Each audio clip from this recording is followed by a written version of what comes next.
Les castors, architectes des points d'eau. Les grandes plaines d'Amérique du Nord forment un écosystème sauvage que rien ne vient déranger. Les rivières et cours d'eau sont des endroits particulièrement propices à la vie.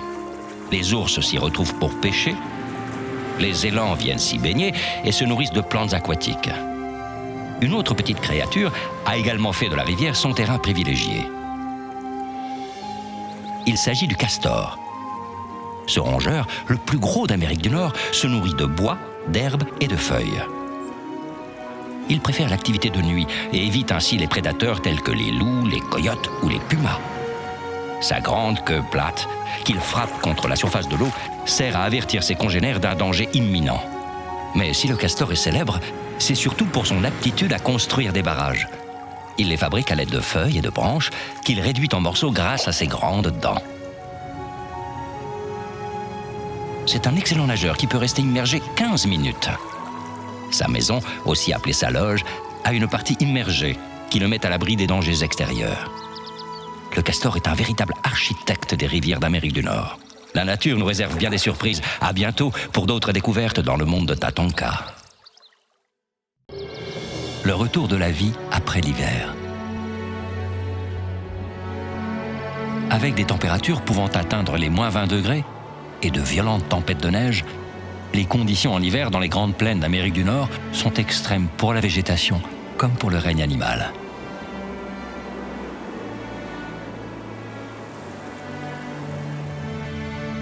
Dès le retour des beaux jours, la fonte des neiges alimente les points d'eau. Les rivières gonflent et la vie peut reprendre son cours.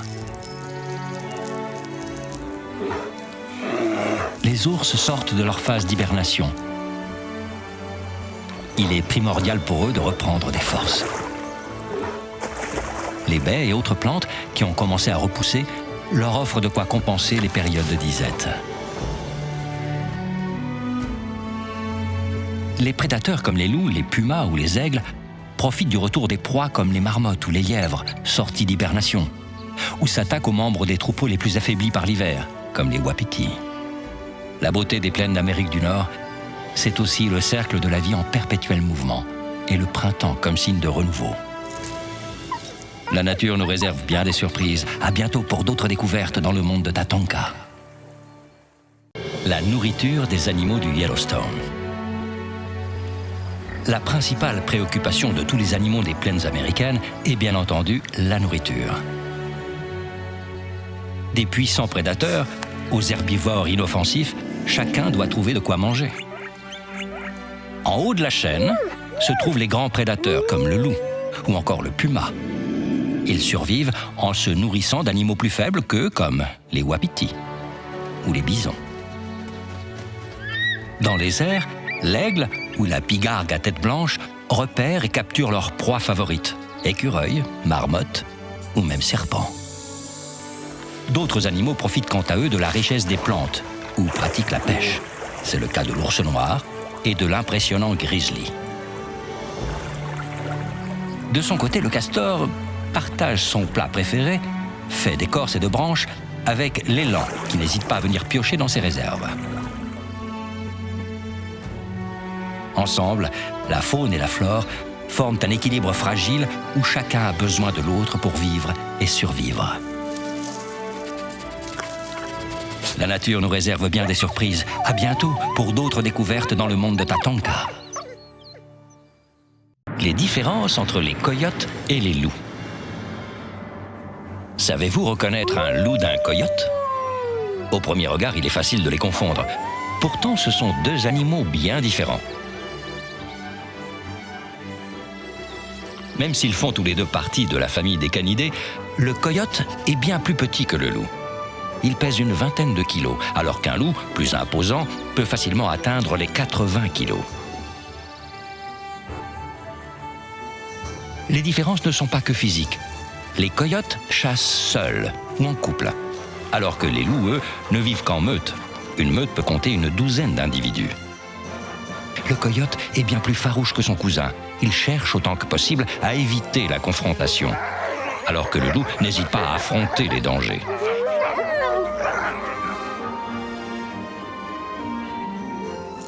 De par leur taille et leur mœurs, leur alimentation n'est pas la même.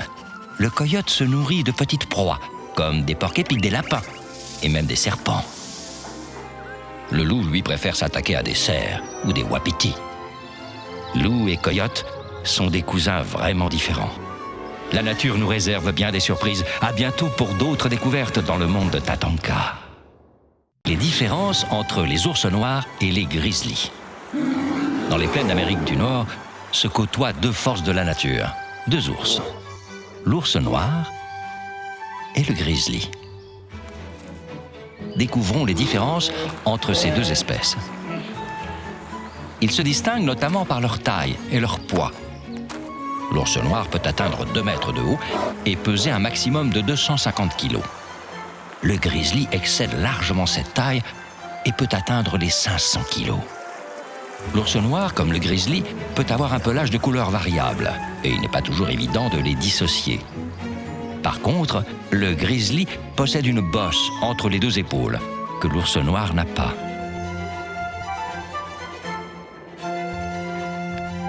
Le museau de l'ours noir est plus pointu que celui du grizzly. Il lui sert à attraper baies et insectes avec une grande facilité. Les deux ours courent vite, dépassant les 55 km/h. En revanche, l'ours noir est un bien meilleur grimpeur que son cousin, notamment grâce à ses longues griffes sur ses 5 doigts.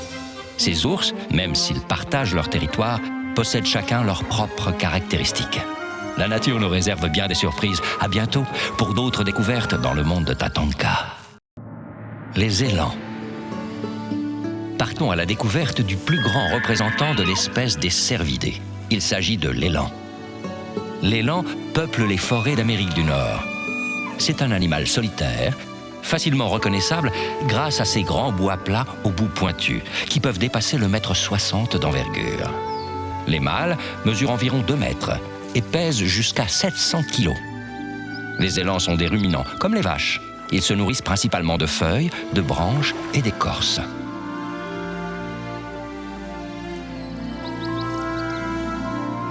La vie de l'élan est souvent liée à l'activité des castors, qui récupèrent du bois pour fabriquer un barrage, offrant ainsi à l'élan une source de nourriture facile à récupérer.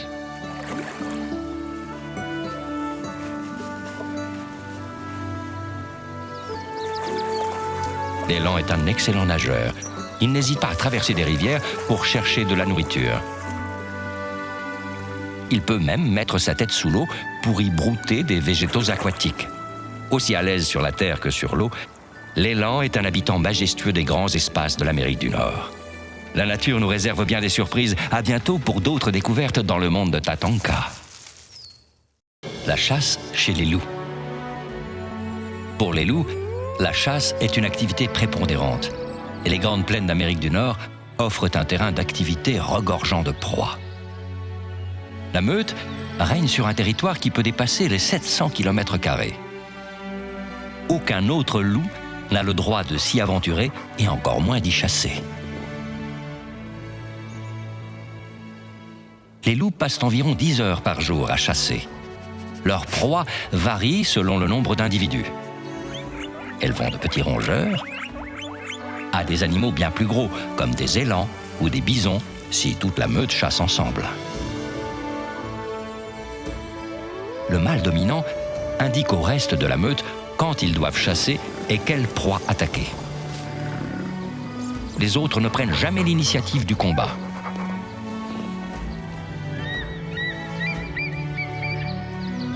Si le loup chasse, c'est uniquement pour se nourrir. Il s'attaque généralement aux individus les plus faibles dans les troupeaux. Le loup est un chasseur né qui utilise tous ses sens pour repérer et attaquer ses proies.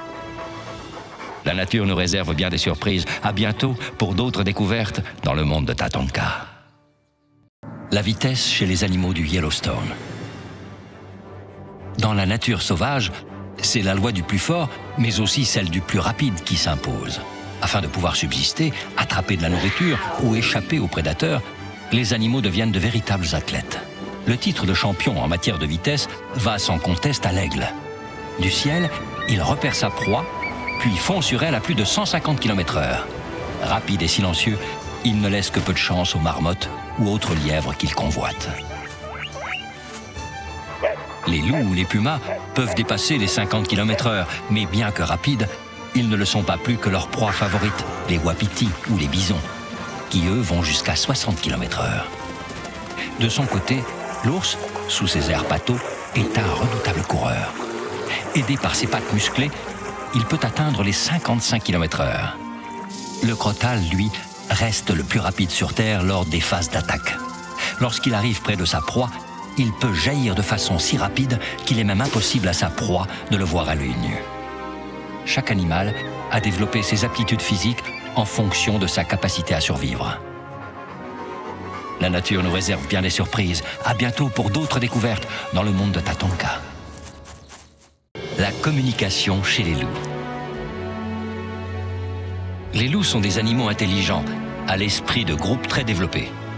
La communication tient une place importante au sein de la meute.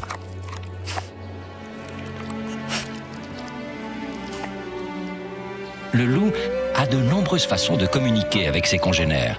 Il peut japper, hurler, aboyer ou bien encore gémir.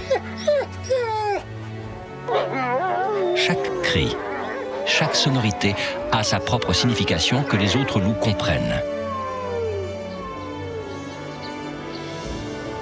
Le loup est toujours à l'affût. Ses oreilles sont constamment dressées, prêtes à capter le moindre son. Même quand il dort, ses sens sont en alerte.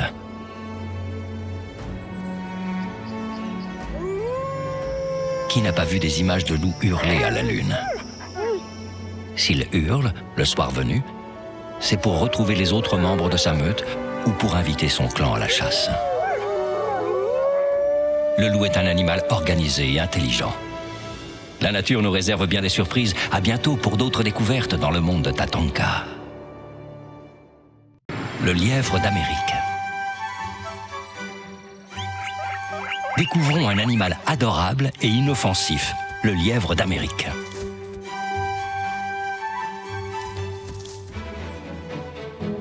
Il mesure jusqu'à 50 cm pour un poids d'environ 2 kg. À la différence des autres lièvres, ses oreilles sont petites et ne dépassent pas les 7 cm. Son pelage est d'un brun grisonnant l'hiver qui devient blanc lorsque la neige recouvre son environnement. À la différence de son cousin d'Arctique, qui lui est tout blanc, le lièvre d'Amérique conserve à la base de ses poils et sur sa queue une couleur plus foncée. Le lièvre est un animal solitaire qui se nourrit de plantes, de feuilles et d'herbes pendant la période estivale et d'écorces pendant l'hiver. Il n'a pas besoin de boire beaucoup, ce qui lui permet de bien résister aux périodes de sécheresse. Rapide, il peut se déplacer à plus de 40 km/h en faisant des bonds de 3 mètres. Le lièvre est agile et rapide et doit se défendre contre les plus grands prédateurs de la région, comme le loup ou l'aigle.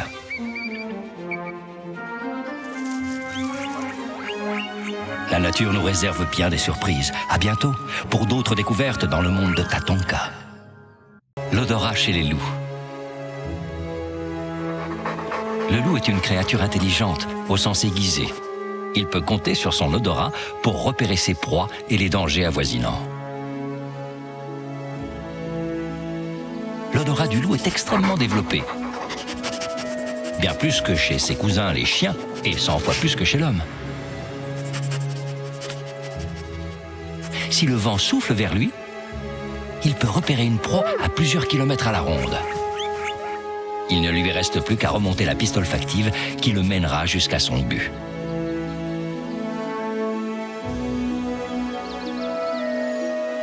Les capteurs olfactifs présents dans la truffe d'un loup lui permettent également de déceler les traces de la présence d'un animal, plus de 3 jours après son passage. Cela fait du loup un excellent pisteur, un chasseur à qui nul ne peut échapper. Son odorat lui sert également à reconnaître les autres membres de sa meute, à s'orienter et à reconnaître les limites de son territoire. Le loup est un animal redoutable.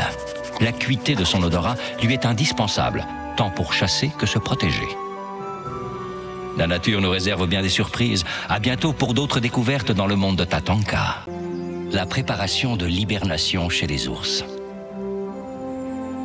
À la fin de l'été, quand la nature s'apprête à affronter la rigueur de l'hiver, son froid, son manque de nourriture, Les ours se préparent, eux, à entrer en hibernation.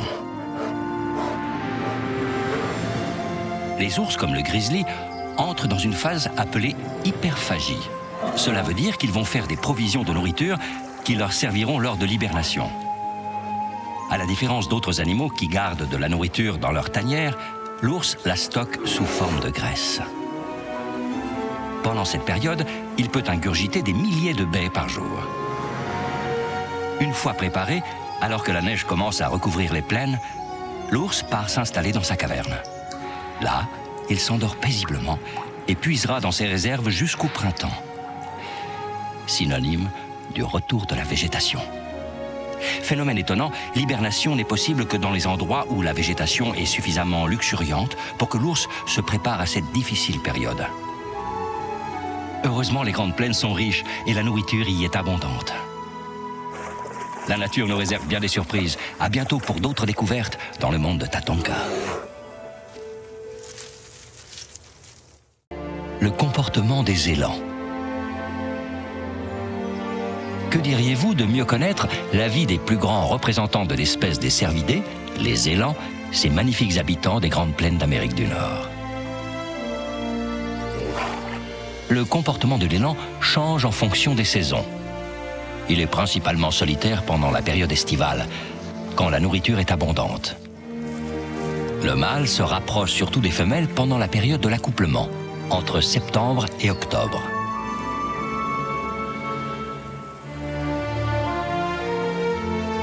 Les femelles sont également très protectrices envers leur progéniture et ne laissent personne s'en approcher à moins de quelques dizaines de mètres.